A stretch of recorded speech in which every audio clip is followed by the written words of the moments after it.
Aujourd'hui, on parle un petit peu des slichot qu'on a commencé avec un grand enthousiasme depuis lundi matin. C'est le troisième jour ce matin. On va parler un petit peu d'où ça sort, ce minhag, la source, l'enjeu. On sait qui c'est qui a écrit les textes? Les textes, c'est écrit par différentes sources. On les connaît? Certains, oui, pas toujours. C'est des piyutim intégrés, etc. Bon, les Yutim el Mitot shel Rachamim, c'est un texte de la Torah, mais c'est des textes très anciens, à différents degrés d'ancienneté. Et ça dépend, par exemple, ça va jusqu'au Rishonim.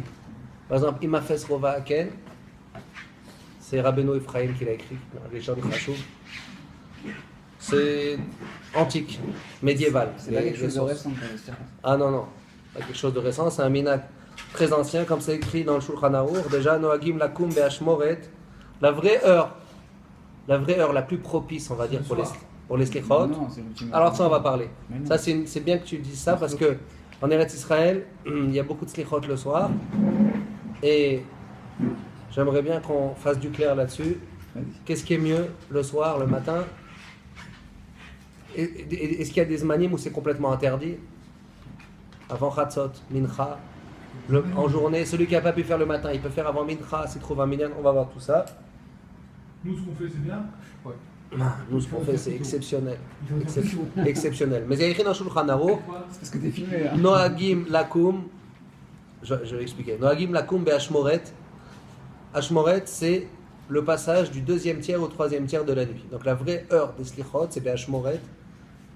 C'est la transition entre le deuxième tiers et le troisième tiers de la nuit. C'est avant Amud HaShachar.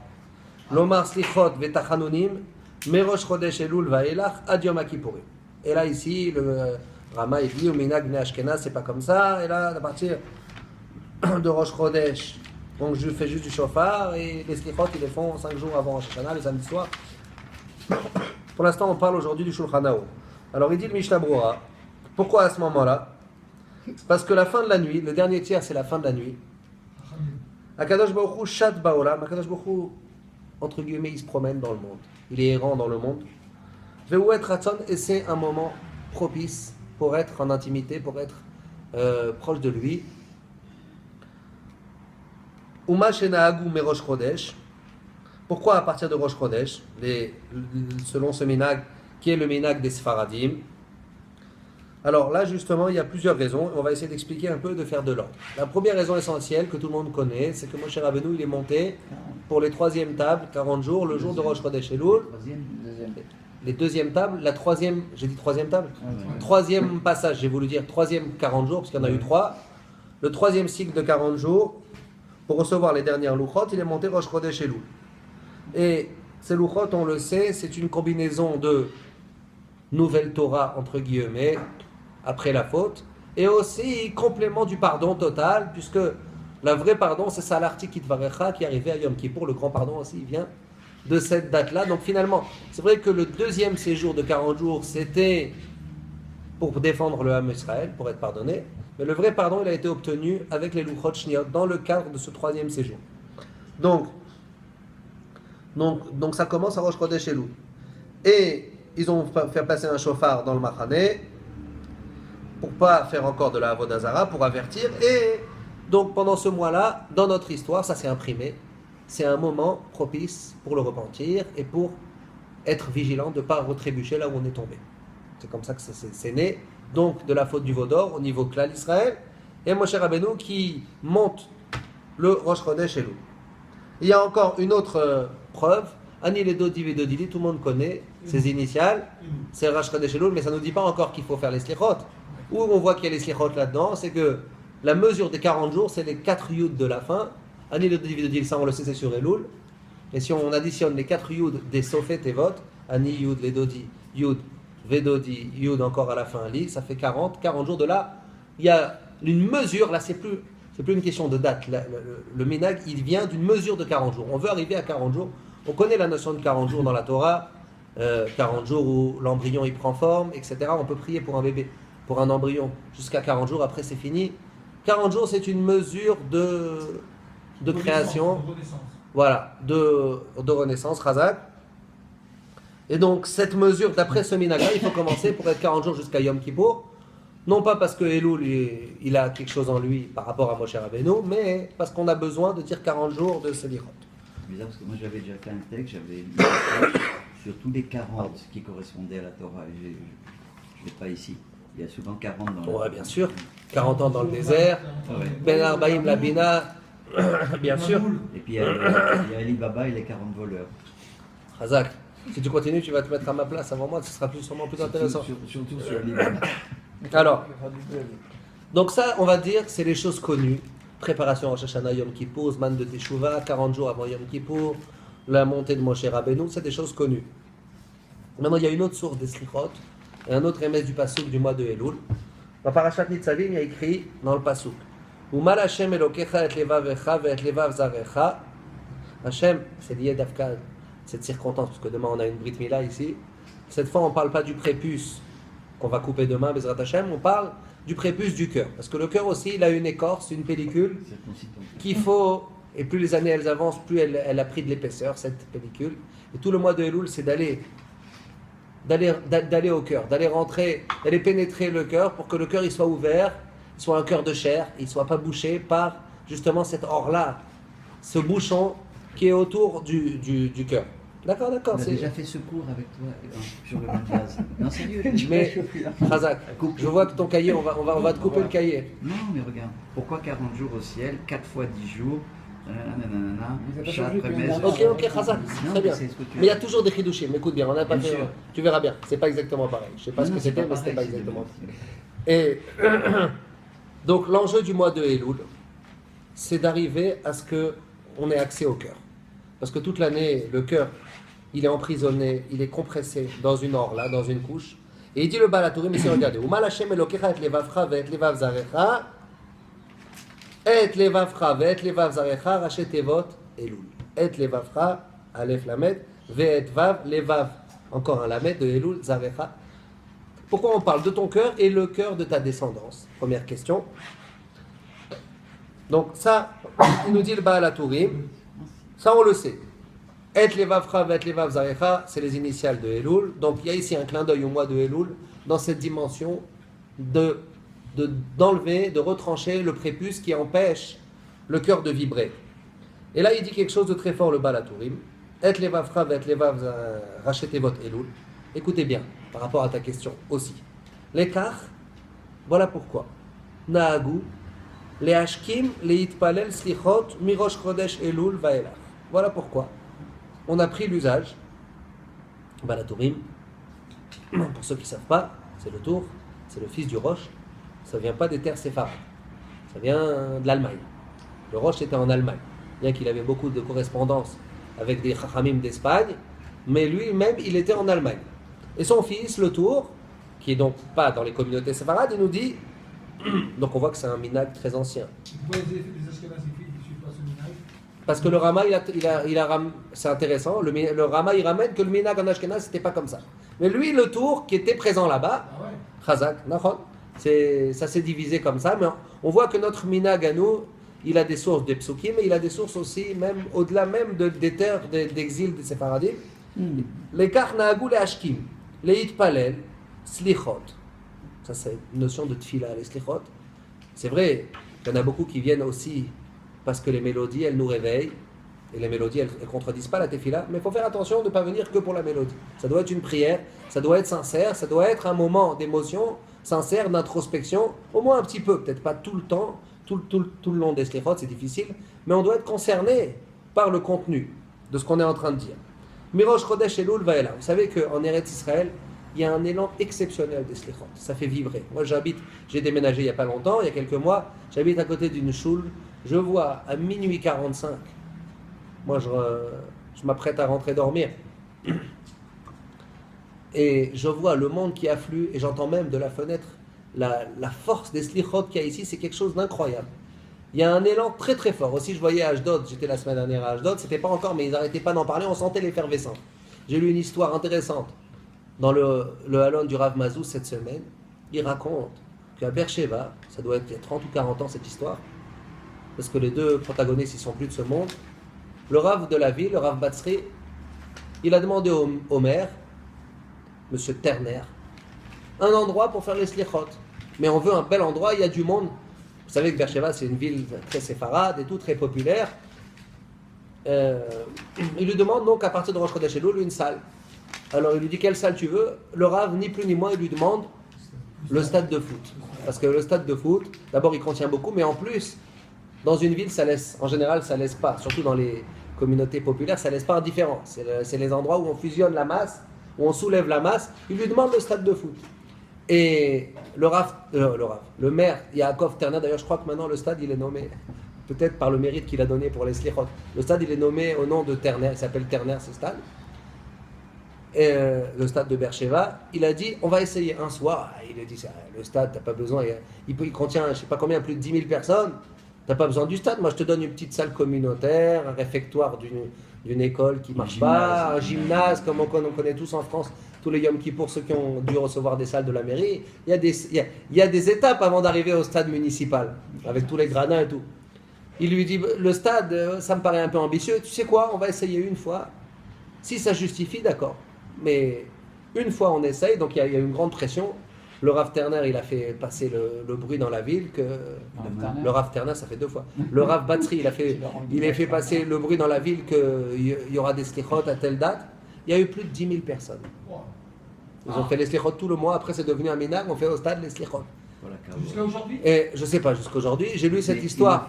Ils sont installés dans les C'est juste pour montrer combien Israël Gdoshim, combien des fois les gens même quand ils paraissent loin ou ils paraissent branchés avec d'autres choses. Qui le Rav Elbaz actuellement là, dans le journal Torah Box, il parlait de ça, son article. Il y a des milliers de personnes qui viennent chez lui à... Ça, c'est un truc à voir. J'ai pas envie de faire perdre des clients ici, surtout si on est filmé, il va me tirer les bretelles. Mais si vous allez voir les Slichot Or HaChaim, bon après, c'est Yerushalmi, c'est d'autres airs et tout, mais ça emporte, c'est quelque chose qui emporte. Ouais, c'est quelque chose de très violent. Moi, j'ai vu des gens, des fois de France, comme ça, ils arrivent direct, ils voient ça, ils se mettent à pleurer sur place. Rien que de voir la puissance de quelque chose de puissant, surtout le jeudi soir. Il y a plus de monde que dans les autres soirs de la semaine. C'est un truc à voir. Si vous n'y avez jamais été, c'est fortement conseillé d'aller un peu goûter aux slichot populaires à Or-HaChaim. Pardon ? Il faut arriver de bonne heure parce qu'il doit y avoir un monde fou. Il faut arriver... Ouais, le jeudi soir, il faut arriver de bonne heure. Dans la semaine, ça va. C'est-à-dire, d'accord. Évidemment, je ne parle pas des veilles de Rosh Hashanah, où là c'est bondé à craquer. Et il y a des grands chazani pour ceux qui aiment. Moshe Raboucha, ouais, c'est à l'intérieur. Tu les entends de l'extérieur, mais c'est à l'intérieur. Et ce qui est intéressant ici, alors voilà. Alors là, on a parlé d'un élan, comment dire, populaire de faire les slichot comme ça à minuit et demi. C'est quelque chose qu'on ne connaissait pas en France, mais regardez bien qu'est-ce qu'il dit le Baal HaTurim. Il dit Naagu le Ashkim ou le Itpalel slichot mi Rosh Chodesh. Il parle de Ashkama. Il parle de réveil, de se lever tôt pour dire les slichot. Et il ramène un deuxième pasouk à l'appui dans le même esprit. Vechen loule emanti lirod betuv Hashem. Loule rachet evot et loule. Loule emanti lirod betuv Hashem. Si seulement encore, heureusement, loule c'est heureusement que j'ai cru de voir. Je me suis pas désespéré de voir les bienfaits d'Hachem. C'est un clin d'œil du mois d'Elul. Le mois d'Elul, il porte en lui aussi cette dimension de voir les bienfaits d'Hachem, d'arriver méritant pour le jugement, le grand jugement qui se profile en ligne de mire. Chez Elul vaelach, charati neged Hachem, j'ai cherdati neged Hachem, ma crainte elle est intense devant Hachem. Alors, ce qui est intéressant, j'ai entendu une fois un maître expliquer ça très bien. Ce qui est intéressant, c'est que il ramène ici le Makor des Slichot, non pas en tant que préparation de Rosh Hashanah et Yom Kippour, mais en tant que Umal Hashem et Levavcha.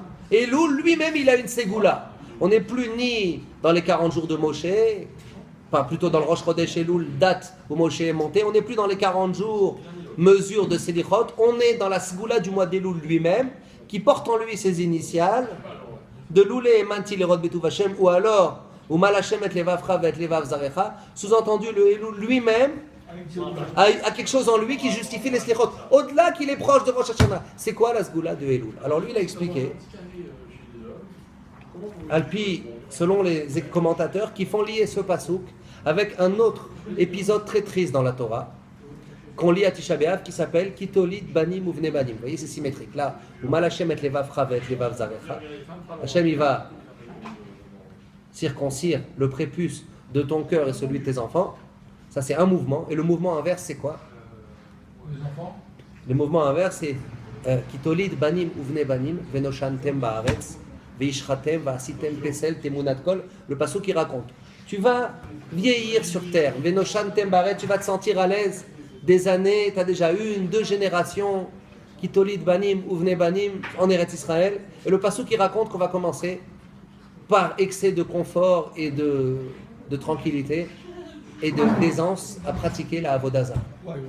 Et justement, là, le banim ou bnei banim, c'est un cercle vicieux, c'est une spirale négative qui mène vers la Avodah Zarah. Parce que le fait de s'établir, de faire une génération, une deuxième génération, de se sentir bien, d'être en sécurité, le passage qui raconte, c'est dans Parashat Vayetranan que ça aboutit à la Avodah Zarah. C'est un scénario qui amène à la Avodah Zarah. Quel est le tikkun de ça? De cette mauvaise spirale qui vient par un endormissement des générations après génération. C'est le mouvement inverse, la symétrie inverse. T'as fauté par l'enfantement des générations, par l'engendrement des générations. Eh bien, l'intervention divine qui vient corriger ce Venoshantem, ce sommeil profond, le sommeil de toute l'année, il vient par le mois d'Elul, il vient par cette intervention divine, cette ségoula, cette particularité, cette force du mois de Elul de venir réveiller l'homme qui dort. Et là, il dit quelque chose de très fort. Il dit, regardez bien, il ne dit pas de dire des slichot, il dit les hashkim. Naagu, les hashkim, ou les itpalel slichot mirosh chodesh. Sous-entendu, les hashkim se réveillaient tôt. Il y a une dimension, d'après cette source-là des slichot, non pas seulement de dire des slichot, mais d'aller bousculer son réveil habituel. D'aller bousculer son réveil habituel, les slichot, elles nous donnent façon de vivre. Bousculer le réveil. Parce que le sommeil de la nuit, il est à l'image du sommeil général de toute l'année. Toute l'année, et surtout au mois de Elul, on est très loin du Rosh Hashanah d'avant. C'est ça en fait. La problématique supplémentaire du mois d'Elul, la dimension en plus pour laquelle il est nécessaire de réciter les slichot, c'est le fait que la réalité, que Elul est loin des Yamim Noraïm d'avant. Donc on a eu le temps de se réendormir, de réoublier les grandes émotions des Yamim Noraïm de l'année d'avant, les rappels des choses élémentaires. Et donc, ce mois de Elul, dans le cycle de l'année... On n'est quand même pas très loin de Tisha B'Av. C'est vous, David. Tisha B'Av, c'est autre chose. Ah oui, c'est comme ça nous fait... C'est vrai que Tisha B'Av, c'est vrai, tu as raison. Que Tisha B'Av, c'est un début de réveil, je suis d'accord avec toi. Mais au niveau du mois, le mois de Elul, il porte en lui cet handicap d'être loin, le plus loin possible du Yamim Noraïm. Et c'est ça qui justifie la nécessité, il expliquait, de les hashkim, c'est écrit les hashkim, les itpalel. D'après cette lecture, c'est mieux, Vadaï, de lire les slichot comme nous on le fait que de faire à minuit et demi. Les slichot, elles doivent être l'expression d'un réveil. Si en plus on se réveille tôt du lit, c'est aussi le réveil de l'introspection générale du grand sommeil. Le grand sommeil, c'est pas celui de la nuit, c'est celui de nos mauvaises habitudes, de nos égos qui prennent le dessus sur la volonté intime de l'homme. Les égos, malheureusement, ils peuvent être au service de la Avodat Hashem, mais ils sont souvent le plus grand obstacle. Et l'endormissement des mauvaises habitudes, tout ce qu'on a pris comme mauvaises habitudes dans l'année, n'a cette locataire, plus l'année elle passe, et plus on accepte notre situation, n'a cette locataire. Le mois d'Elul, il est loin des bonnes résolutions, il est loin de l'élan de Yamim Noraïm. Les slichot, elles viennent solutionner, être de la parade à cette problématique du mois d'Elul. Et donc Hachem aussi il met son grain de sel, Hachem et Levafra, de son côté il y a cette intervention divine spéciale, et de notre côté à nous, les Hashkim Baboker, nous aussi on fait le nécessaire, par ce geste entre guillemets de se lever plus tôt. Et donc évidemment les slichot c'est un réveil, c'est une connexion avec quelque chose d'intime, une connexion avec une volonté intérieure réelle, c'est une manière de neutraliser toutes les bêtises et toutes les lourdeurs qu'on a acquis dans notre quotidien. Se connecter à l'essentiel, essayer de se découvrir, de se faire découvrir à nous-mêmes ce qu'on veut vraiment. Ce qu'on veut vraiment, c'est l'émotion qu'on aimerait, à quoi on aimerait ressembler quand on est dans cette prière, quand on s'identifie à nos ancêtres, notamment. C'est un des grands aspects d'Yamim Noraïm, pas seulement le pardon et l'introspection, c'est aussi se connecter au Avot Akdoshim, vouloir ressembler reprendre contact avec les repères, là où notre ADN a été façonné, a été créé. Et le mois de Elul, donc comme il est loin de cette période-là l'année dernière, il y a cette nécessité, d'après cette lecture du Baal HaTurim, pour corriger le Venoshantem, le sommeil profond. Alors la correction, le tikkun, c'est quoi la réparation? C'est de se lever tôt le matin et de dire les slichot. Donc d'après ça, il y a un avantage des slichot qui sont véhiculés par un réveil dans l'effort, parce que cette habitude de se réveiller plutôt que ce qu'on a l'habitude, elle est, un début d'élan pour se réveiller aussi dans tous les chantiers de la vie, là où on dort profondément. On a perdu l'habitude de maîtriser comment on parle, comment on mange, comment on regarde, comment on s'occupe, etc. Comment notre journée elle passe, comment notre vie, parfois, elle fait fausse route sur certains domaines. Le mois d'Elul, grâce au réveil des slichot, je parle bien du réveil des slichot, c'est un vecteur, c'est un début pour activer le réveil général, là où tous les chantiers doivent être examinés. Alors ça, c'était donc, on a ramené toutes les sources, tous les psukim, il y a d'autres clins d'œil du mois d'Elul, il y a Ish Lereu ou Matanot la Evionim, c'est bien d'être branché avec les copains au mois d'Elul, aider. Il y a aussi le Rav Mazouz, il a ramené un beau remez à lui, il dit que personne ne le ramène. J'ai aimé ce remez. Aouv les mala venechmad les mata, le mois de Elul, Rachetevot Elul. Tout ça, c'est des petits clins d'œil. Nous, on a expliqué la base élémentaire, la sgoula du mois d'Elul, au-delà des 40 jours de Moshe, au-delà du début donc, des dernières tables. Il y a aussi cette problématique qu'on est loin du Rosh Hashanah d'avant et qu'il y a une nécessité de se réveiller. Tu n'as pas dit quelle est la meilleure? Non, j'ai pas des horaires, j'arrive. Alors maintenant, au niveau de la halakha pure. Par exemple, quelqu'un il m'a dit encore avant-hier, je crois que c'est le Kohen là, je sais pas comment il s'appelle, qui monte Birkat Kohanim, il m'a dit qu'il a fait des slichot au kotel, ils ont commencé avant Chatzot. Oh, ils ont commencé à minuit et demi. Minuit et demi, slichot. Alors ça, il faut savoir, déjà, précision super importante, c'est écrit dans les Mekoubalim, dans le Zohar, Parashat Chayei Sarah, que la nuit, c'est un temps de rigueur. Avant Chatzot. Alors on y arrive, 2 secondes. La nuit Chazak, avant Chatzot, la nuit en soi, la nuit en elle-même, c'est un temps de rigueur. David Amelech, il disait Vechatzot laila akum leodot, je me lèverai seulement à partir de Chatzot, parce qu'avant Chatzot, c'est pas un moment pour commencer à réveiller la miséricorde divine. Le Inyan des Slichot, on aura l'occasion d'en parler, si c'est pas aujourd'hui, ce sera une autre fois. Le Inyan des Slichot, de Yamim Noraim, de Yom Kippour, des Yud Gimel Midot, du Shofar, de la Teshuvah, tout ça, c'est un réveil de l'homme, mais c'est avant tout aussi une symétrie avec l'élan que Hachem il vient vers nous. Hachem il nous tend la main pendant cette période. Il y a un élan qui vient d'Hachem.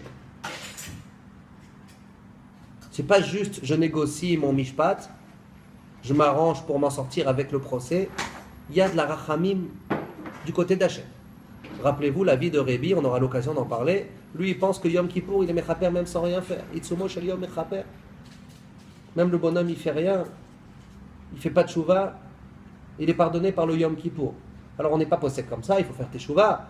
En Yom Kippour et mechaper sans teshuvah, mais quand même, il y a une anaga, un comportement divin spécial, ce qu'on appelle anaga tayichut pendant ces jours-ci, où Hachem de son côté aussi, avant même nous, qu'est-ce qu'on va faire?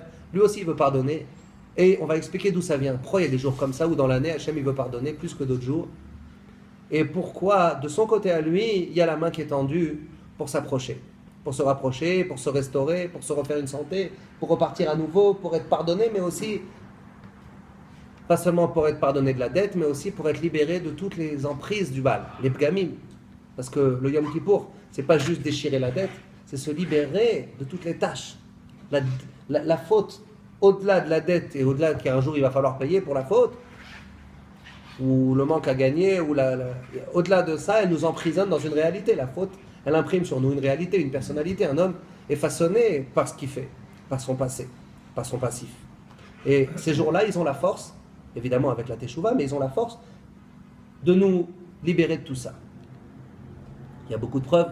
Hachem Shema, Hachem Selacha, Hachem Akshiva, on demande Al Teacha. Quand on demande d'être Makshiv après qu'on a déjà été pardonné, on a déjà dit Selacha, c'est un pasouk dans Yirmiya. Cette formulation. Qu'est-ce qu'il est Makshiv alors qu'on lui a déjà demandé de pardonner?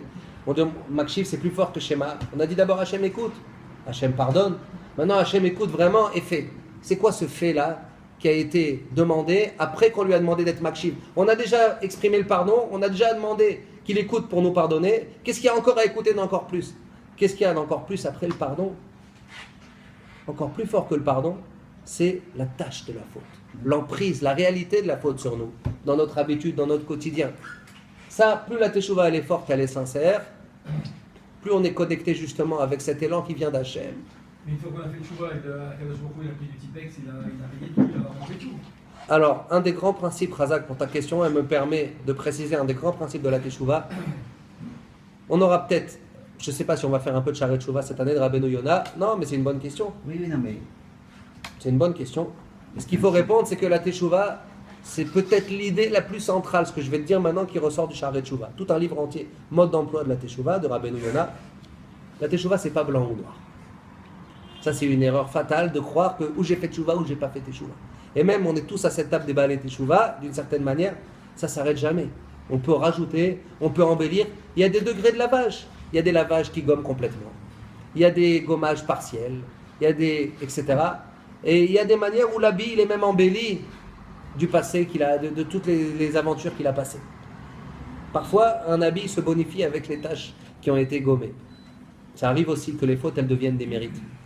La teshuva, c'est pas blanc ou noir, c'est des degrés infinis de teshuva. C'est même pas 3 ou 4 degrés, c'est des degrés infinis. Ça dépend de quoi? Ça dépend, en gros, ça dépend de pas mal de choses, mais en gros, ça dépend combien sincèrement je me mords les doigts d'avoir fait ça. Et des fois, on regrette juste parce qu'on a compris que ça valait pas le coup, mais est-ce qu'on se mord vraiment les doigts? Comme quelqu'un qui a fait une affaire, il a mis son argent, par exemple, qu'il ait une bonne santé. Notre ami, on peut dire son nom à la caméra, mais on sait de qui on parle. Lui, il me racontait juste avant qu'il ait son accident comment il s'est fait avoir par un gars. Il lui a donné de l'argent, il croyait qu'il allait lui investir l'argent, il était là, Rabbi Michael, il peut vous dire. Tu vois comment il parle le truc, tu vois, ça fait je sais pas combien d'années, mais tu vois qu'il faut apprendre de ça. Quand quelqu'un il s'est fait avoir, c'est un autre degré. J'ai pas dit qu'il n'y a pas de teshuva sans ça. On peut faire teshuva avec un moins grand degré de regret de ça, mais c'est un degré supérieur. Pardon? Non, t'as raison, mais je veux juste apprendre de lui combien le regret il est sincère. Lui, il n'a pas besoin de comprendre que c'est grave. Il regrette sincèrement d'avoir donné son argent à le gars à la personne qui l'a arnaqué. Ouais. Eh ben, les fautes, si on se travaille vraiment, on les fermente, ça devient pour nous exactement la même sensation que celui qui a mis son affaire dans une arnaque, qui a mis son argent dans une arnaque. Ça veut dire qu'il y a des degrés infinis. Tu comprends ce que je veux dire? Plus ça gomme, plus ça fermente, plus le regret il est intense et sincère, plus la gomme elle est forte. Comme tu dis le regret, est-ce qu'il doit être vraiment effectif ou il peut servir de tremplin? La faute sert de tremplin pour quelqu'un qui a fait de chouva. Moi je sais que ce que j'ai fait, bien sûr. Ça m'a aidé énormément. C'est pas que je regrette, au contraire. Tu regrettes pas? Non, parce que maintenant, grâce à ça, je sais que je ne reprocherai plus ces fautes-là. Alors, moi je suis d'accord qu'il faut accepter et utiliser chacun sa trajectoire. Qu'est-ce que tu entends par regret? Je te dis pas de te mortifier sur ton passé, dans le sens où, Baruch Hashem, quand on fait teshuva, on sait utiliser tout ce qu'on a fait, Baruch Hashem, pour la belle trajectoire qu'on a réussi à inverser. Okay. Mais ça n'empêche pas que l'acte ponctuel, on doit regretter. J'ai transgressé la volonté d'Hachem, comment j'ai fait une bêtise pareille? Ça ne doit pas contredire. Baruch Hashem, t'as su prendre le dessus, et c'est bien de pas, d'utiliser cette force de prendre le dessus. Effectivement, le Baal Teshuva, il doit utiliser cette force d'avoir su prendre le dessus. Il doit se nourrir de cette force. Mais ça n'empêche pas de regarder le passé avec une forme de combien j'étais à l'ouest, combien j'étais idiot, comment j'ai pu passer à côté de choses tellement élémentaires. Les teshuva, quand on ne connaissait pas, à chaque fois on me pose cette question ici et aussi parfois ailleurs, quand on ne connaissait pas, on ne connaissait rien, c'est dur de regretter. Peut-être qu'il y a moins besoin de regretter. On peut regretter aussi de toutes sortes de bêtises qui ont laissé des empreintes. Des fois, on a fait des bêtises et ça nous a laissé une empreinte et après ça a engendré toutes sortes de choses dans nos enfants et dans nos trucs. Il y a énormément d'axes de regret. Si on veut parler des axes de regret de nos bêtises, si on connaissait seulement l'ampleur, le pouvoir qu'on a dans les mains, ce qu'on a parlé un peu hier, Tselem Elohim, quand on dit qu'un homme, par le choix entre le bien et le mal, il est à l'image de Dieu, de façonner tous les mondes, de connecter le monde ou au contraire de les séparer. Si on comprend que quand un homme il fait la faute, il directement, au-delà du fait qu'il se rebelle et il ne marche pas dans la voie, tout simplement, il met un coup de pied à la présence divine dans ce monde. Ça, c'est des axes de grands regrets. Peu importe après, qu'est-ce que nous, Baruch Hashem, on a réussi à être malin, on a réussi à avoir la miséricorde divine pour s'en sortir. Ça ne doit pas contredire l'absence élémentaire qu'il y a dans la faute. Dans la faute, il y a une absence élémentaire, une absence fondamentale. Bon, alors, ce que je voulais dire, je ne sais plus où j'étais, le Zman des Slichot. Le Zman des Slichot au niveau de la Halacha, la nuit, c'est écrit dans tous les Sfarim, à part le Rav Moshe Feinstein, Ma'anien, Rav Moshe Feinstein, et même ça, il y en a qui expliquent différemment. Rav Moshe Feinstein, il dit, si c'est compliqué et tout, ils peuvent commencer un peu avant Chatzot. Quand ils au Kotel, ils font comme Rav Moshe Feinstein. Le problème, c'est que les Mekoubalim, le Kafachaim, le Chida, le Magan Avraham, et aussi le Rav Ovadia, ils disent tous qu'avant Chatzot, il ne faut pas faire. Alors Rav Moshe Feinstein, il a un chidouche, il dit, c'est moins fort, c'est vadaï moins bon, j'ai vu les sources, c'est moins bon, mais ça abîme pas, il n'y a pas d'avera. D'après les Mekoubalim, il y a une notion centrale dans la Kabbalah qui s'appelle Kotsetz Banetiot. Ça veut dire que parfois, des fois, tu crois que tu avances, mais on appelle ça dans notre langage, ou dans leur langage, un but contre son camp. Tu crois que tu avances, mais en fait, tu te marches contre toi-même. Voilà, contre-productif. Comme l'enjeu des Slichot, c'est de réveiller la miséricorde divine. Tu ne vas pas faire ça quand il y a du jugement. Quand il y a du jugement, c'est pas seulement que tu vas mettre un coup d'épée dans l'eau, c'est que ça peut être, au contraire, ça peut être un grief et un motif d'accusation à ton égard. Tu ouvres ton dossier, quoi. Exactement. Tu te présentes au Mishpat sans le moment propice du Ratzon, dans un moment de jugement. Donc la nuit, en elle-même, on voit ça aussi dans d'autres domaines, la nuit, c'est un moment de Mishpat. À partir de Chatzot, c'est différent. Et si vous me demandez sur Yom Kippour, même qu'on dit les Yud Gimel Midot, alors qu'on est avant Chatzot, on fait Arvit, on dit les Slichot et Yud Gimel Midot le jour de Yom Kippour, c'est écrit que Yom Kippour c'est spécial. Yom Kippour, il nous a fait la nuit comme la journée. Laïla Kayom, je ne sais plus, il y a un pasouk, il y a aussi la même chose, Laïla Seder. Yom Kippour, la nuit, elle a une dimension de journée. Vous voyez qu'on met le talit, par exemple, etc. Il y a une dimension de la journée déjà dans la nuit. Donc la nuit de Yom Kippour, c'est spécial, on n'apprend pas de là-bas. En tout cas, voilà, ça, il faut vraiment être à cheval là-dessus. Et même Rav Moshe Feinstein, j'ai vu dans Rav Vadeh, il y en a qui expliquent tout ce qu'il a permis, c'est parce qu'aux États-Unis, quand ils font le Chatzot à Yerushalayim, il est déjà passé. Et bien, t'as entendu, t'as vu ça? On peut être Mekel en Chutz La'aretz si c'est un horaire qui a dépassé celui d'Eretz Israël. Ça dépendra des passages. En France, ça dépend. Ça veut dire même si là-bas c'est pas encore Chatzot, si déjà c'est déjà Chatzot ici, c'est bon.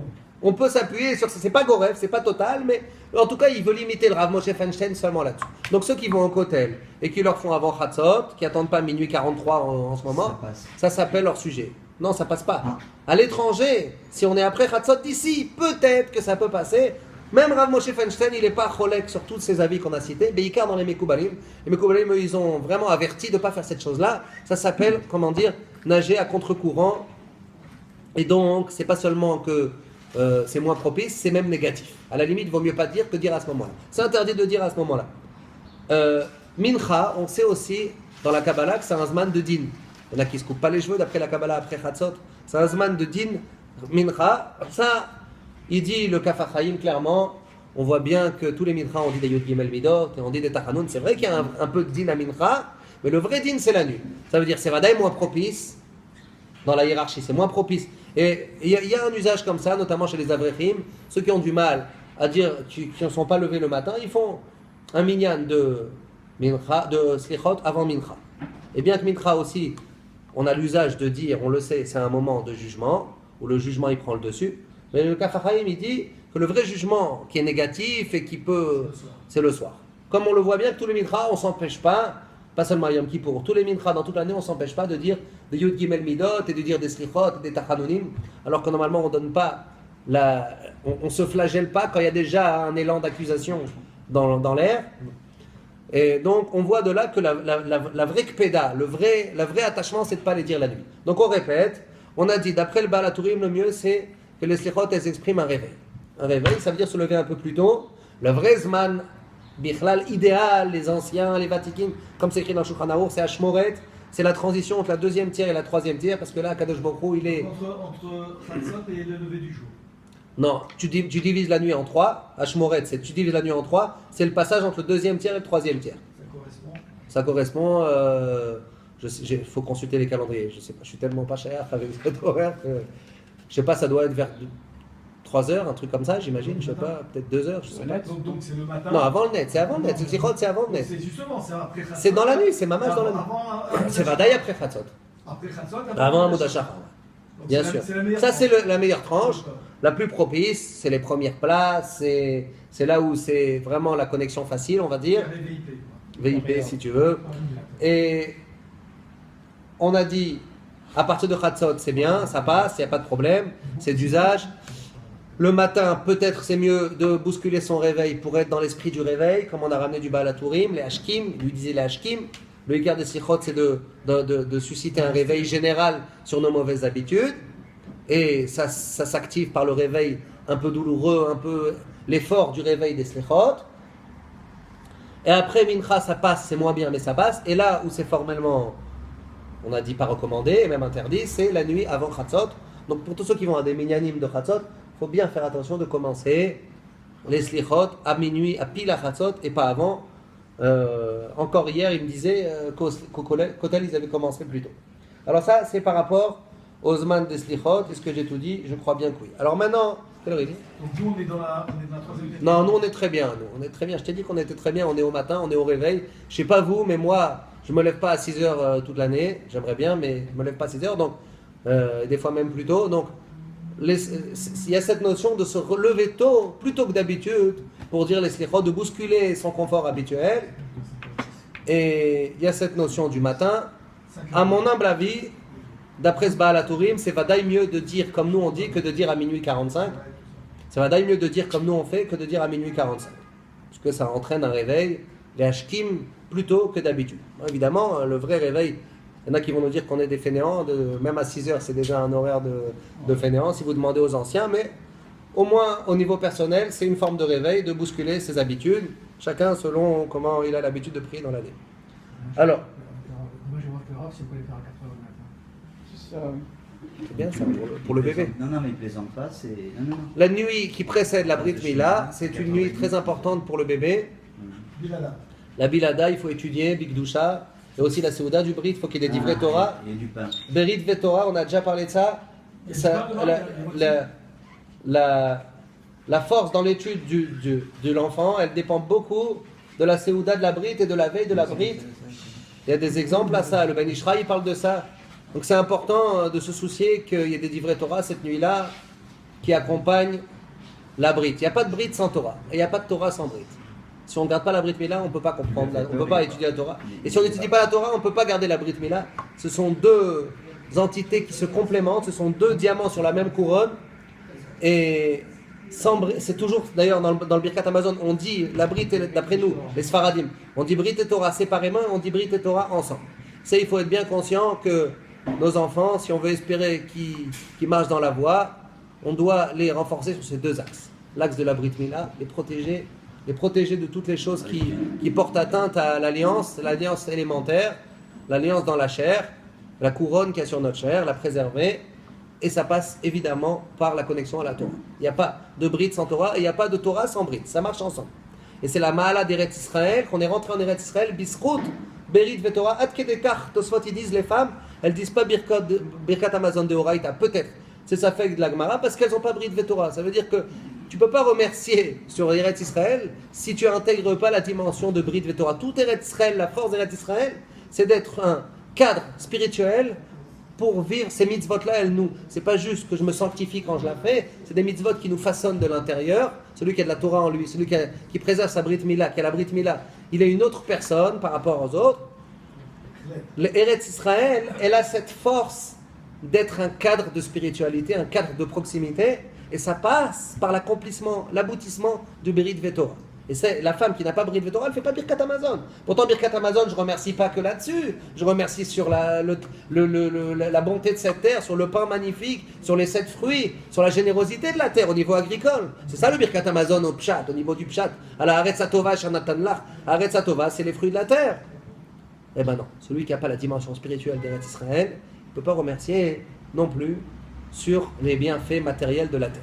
Et ça, c'est un grand moussard qui nous engage. On a parlé Veno Shantem Baaretz, le fait de s'endormir sur la terre, le mauvais scénario qui mène à la Avodah Zara, parce qu'on est trop, justement, on oublie la raison même qu'on est là. On est en Eretz Israël pour hériter dans un cadre de proximité avec Hachem. Et on profite de la terre quand on est capable d'assumer cette dimension de Berit Vetorah. C'est ça qui nous donne la force, pas seulement de rentrer, de droit d'entrée, mais de se renforcer, de rester et de ne pas être exilé de cette terre, et de la peupler et la maîtriser, et d'être protégé des ennemis. Par cette dimension, double dimension de Berit Vetorah. C'est juste le clin d'œil pour demain. Alors, autre sujet d'Halakha, je vois qu'on n'aura pas le temps de tout dire. Qu'est-ce qui se passe sans Minyan? Alors, sans Minyan, On va faire les stérops, on va faire les Yud Gimel. Baruch Hashem, notre Minyan, ça fait depuis 2013. Bon, ce matin, on était, je crois, 40 ou 50, je n'ai pas compté, mais moi, je me rappelle des premières années où vraiment on galérait. On avait des fois, on ne faisait pas les Yud Gimel Midot. J'espère que je ne parle pas trop vite parce que là, on a encore les vacanciers, mais Baruch Hashem, le noyau, il est solide. Et pour ceux qui étaient là depuis le début, ils le savent, ça s'est fait encore un, et encore un, et encore un dans la douleur. Au début, Rabbi Yaakov, il a amené 4 avrechim de mon collègue. Après, moi, je suis resté tout seul, mais il y avait besoin d'apport extérieur, de renfort extérieur. Alors, qu'est-ce qu'on fait quand il n'y a pas? Alors, la première chose évidente, on aura sûrement l'occasion d'expliquer ça plus en profondeur, pourquoi c'est comme ça. Le Yud Gimel Midot, formellement, on ne peut pas, en aucune manière, les réciter quand il n'y a pas Minyan. Yud Gimel Midot, c'est pas juste un texte de la Torah, c'est un appel à Hachem. On implore Hachem et Il y a quelqu'un qui prie Yachid, il ne peut pas les faire les mêmes. d'aucune manière. Il peut, s'il veut, les lire avec les ta'amim, Les ta'amim. parce que ça s'appelle Kili dans la Torah, mais ça ne marche pas en tant que j'active. Pas kapara. Yud Gimel Midot, c'est j'appelle Hachem. C'est un appel, c'est un coup de téléphone. Si on veut le vulgariser un peu, je ne sais pas trop l'image qui ressemble le plus, c'est un coup de téléphone. Un coup de téléphone avec un contenu bien particulier et qui amène un retour aussi de son côté à lui, un pardon de l'autre côté. On expliquera exactement, vous voyez, j'ai la Gemara ici de Brachot d'Avzaïd pour vous expliquer un peu Yud Gimel Midot. Je vois que ça va être trop juste, trop short. On parlera de ça à un autre moment, on aura l'occasion dans le mois de Elul, parce que dans nos prières c'est central. Yom Kippour, chez nous. Et il y a des Gdolim, moi j'en ai connu, des Gdolim Ashkenaz qui se débrouillaient pour finir plus vite leur prière dans le Minyan pour aller compléter les Yud Gimel Midot dans des Minyan de Sfaradim. Parce que ceux qui savent d'après la Kabbalah, Rav Moshe Shapira, il profitait des espaces dans son minyan à lui pour aller compléter des Yud Gimel Midot. Notre minyan, notre usage à nous, c'est de baser toute la prière des jours redoutables sur les Yud Gimel Midot. C'est quand même bien, et les Slichot notamment, d'arriver en sachant de quoi il s'agit. On aura l'occasion d'expliquer de quoi il s'agit. En tout cas, première contrainte absolue, s'il n'y a pas minyan, on ne dit pas. Il y en a qui ont un beau minag, j'ai vu ça cette année, on m'a raconté, dans une synagogue à Baka, je crois que c'est des Djerbiens, quand ils n'ont pas minyan, au lieu de dire avec les psukim, ils disent le miel kamocha, qui sont les Yud Gimel Midot du prophète Micha. Le Hari Akadosh, il nous dévoile que le miel kamocha, c'est les Yud Gimel Midot du prophète Micha, elles sont une explication des Yud Gimel Midot de Moshe. Et elles sont plus élevées, elles dévoilent plus. Si vous voulez, ce qui active le pardon, ce coup de téléphone, il doit se faire avec celle de Moshe, parce que c'est là qui ont été transmis. Mais si tu veux l'explication, si tu veux le sous-titrage, tu vas voir. Et le Hari Akadosh, il découpe exactement les tresses de Moshe avec les tresses de Micha. Vous savez, les tresses de Micha, c'est celles qu'on dit à Tashlir. Miel kamocha nose avon ve'over al pesha l'isherit nachalato lo echezik la'adapo ki chafetz chesenu yashuv yirachamenu yichbosh avonotenu itashlich bimsulot yam kol chatotam titen emet le Yaakov chesed le Avraham. Pas oublier cette phrase. Shanishbata la'avotenu mimekedem. Tout ça, c'est très puissant, très très puissant, ce qui est écrit dans Micha. Il nous dévoile le sens caché et profond de chacune des Moshe. De celle de Moshe. Alors celle qui marche, celle qui est active, c'est celle de Moshe, parce que c'est là où il y a eu l'alliance.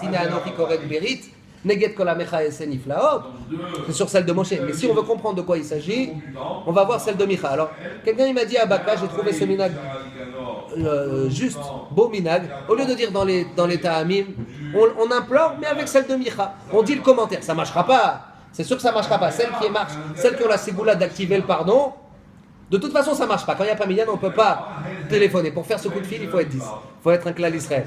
Mais de toute façon, on ne peut pas remplacer cette condition d'avoir le minyan. Mais par contre, que bien au lieu de le dire, les Yugimel de Moshe avec le pasouk, et si c'est pas bien dire le pasouk, et finalement c'est juste une lecture de la Torah, dis sans les ta'amim, dis celle de Micha, puisque c'est un sous-titrage, un commentaire de celle de Moshe. Donc ça, c'est une première chose. Là où il y a une discussion intéressante, c'est tous les textes en araméen. Il est d'usage, en général, de ne pas les réciter quand il n'y a pas minyan. Les textes en araméen, ça peut être Rachamana, ça peut être Bedi Vayavor, c'est Rachamana, ça peut être Maché ou Masé, etc. Nous, on en lit pas mal ici dans nos slichot à nous des textes en araméen, Ishtaba, etc.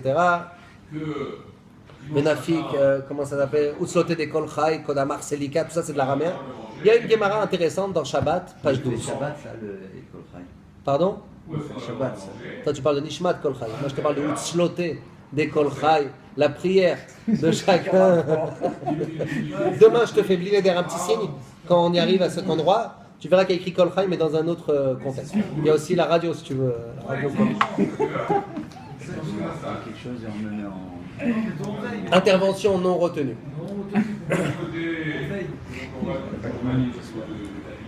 Alors,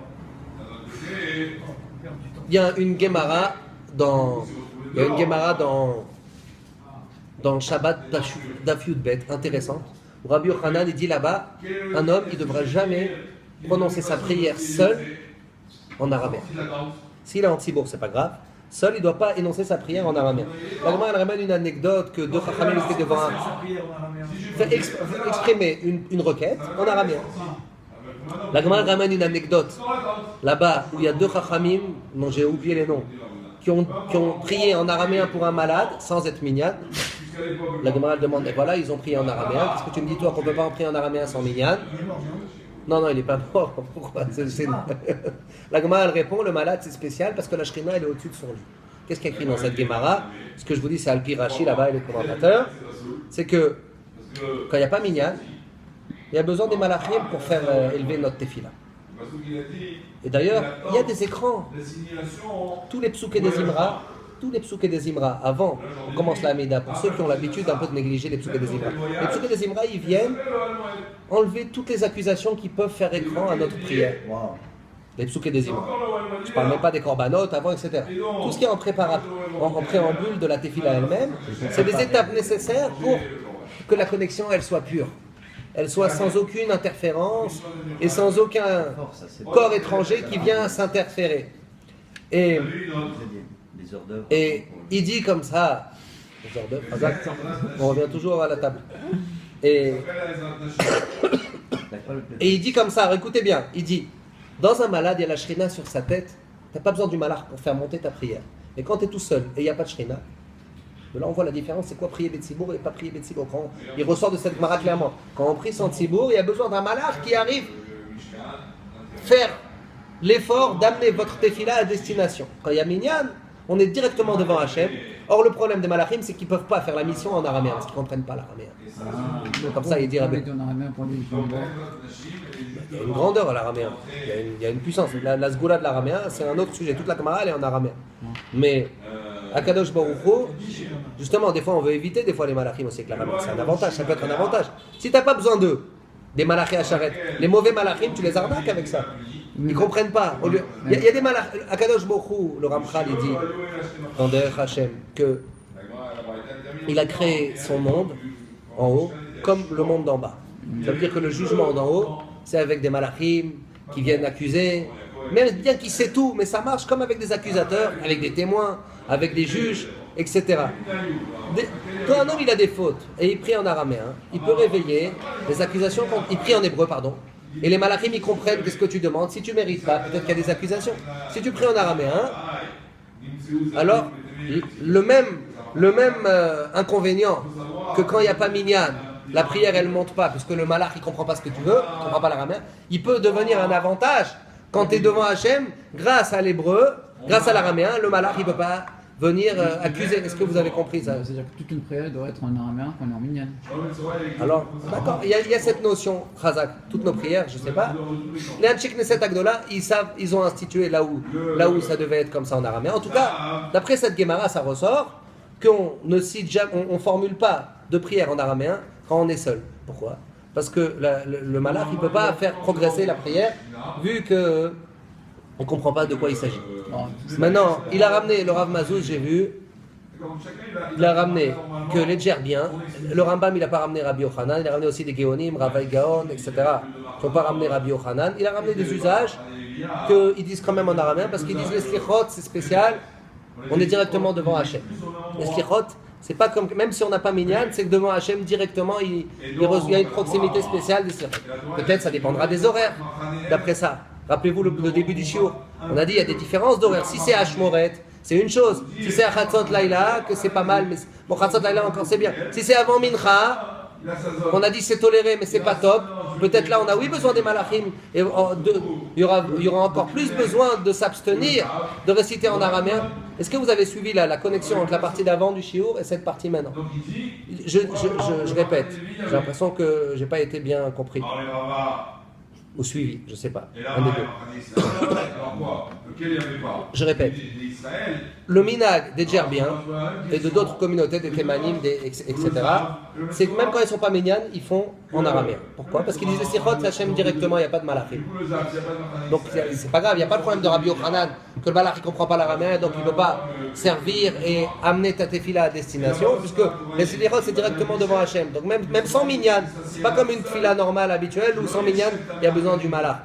Peut-être que ça dépendra de l'horaire des slichot, puisqu'on a dit qu'il y avait des degrés de proximité différents et des degrés de présence divine différents entre Hashmoret, entre le matin, avant Mincha. On a dit c'est pas top avant Mincha, c'est toléré, mais bon, Bediavad, mieux ça que rien.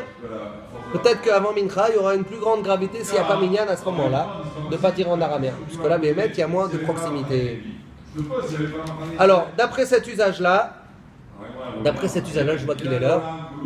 Eux, ils répondent Amen au Vaya Avor. Parce que comment ils vont faire au Rachamana? Comment ils vont faire si, eux, ils disent en araméen, mais on ne dit pas les Yud Gimel Medod, ils ne vont pas dire Bedil Vaya Avor alors qu'on n'a pas dit Bedil Vaya Avor. Bedil Vaya Avor, traduction Bedil Vaya Avor, Bisrout Vaya Avor. Par le mérite de Vaya Avor. Ça veut dire par exemple Rachamana, Kadosh Baruch Hu, It Karlan, rappelle-toi pour nous, par exemple. Non. Rappelle-toi l'amour d'Abraham, l'amour que tu as pour Abraham. Rappelle-toi pour nous, Bedil Vayavor, Bisrout, les 13 midot, Bisrout le Vayavor. Quand on ne dit pas de Vayavor, tu ne peux pas dire Bisrout Vayavor. Donc ceux qui disent l'araméen à moins que 10, mais qui ne disent pas Vayavor, ils répondront Amen, et c'est comme ça qu'ils font. Juste avant de terminer, j'aimerais rectifier deux petites erreurs qu'on entend encore malgré les multiples fois qu'on a déjà dit. On les entend aussi dans notre minag, mais ça existe de manière générale dans nos communautés. D'abord, on ne répond pas Baruch Hu Baruch Shemo à un pasouk, ni un Amen à un pasouk. Ceux qui disent Hashem ou Elohim dans les slichot, qui disent Baruch Hu Baruch Shemo, ils font faux. Parce que Hashem ou Elohim, c'est un pasouk. Ok. Hashem hu. Il y en a qui disent Baruch Hu Baruch Shemo. Ou Ribono Shel Olam aussi, il n'y a pas besoin de répondre à Baruch Hu Baruch Shemo. C'est pas un nom d'Hachem. D'accord? On ne répond pas Amen à un pasouk, on ne dit pas Baruch Hu Baruch Shemo à un nom d'Hachem qui est dans le cadre d'un pasouk. Baruch Hu Baruch Shemo, c'est quand on lui parle directement, pas quand on cite un pasouk. Première faute. Première erreur. Deuxième erreur qui nous grince les oreilles. Qui est. C'est quoi, vas-y? Non, il y a une erreur là-dessus? Ah non, non? On se mal. Ils disent quoi?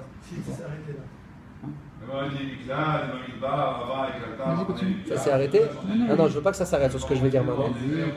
Alors, il y a un usage français qui vient, qu'on ne comprend pas ce qu'on est en train de dire, et aussi qui vient de la mélodie.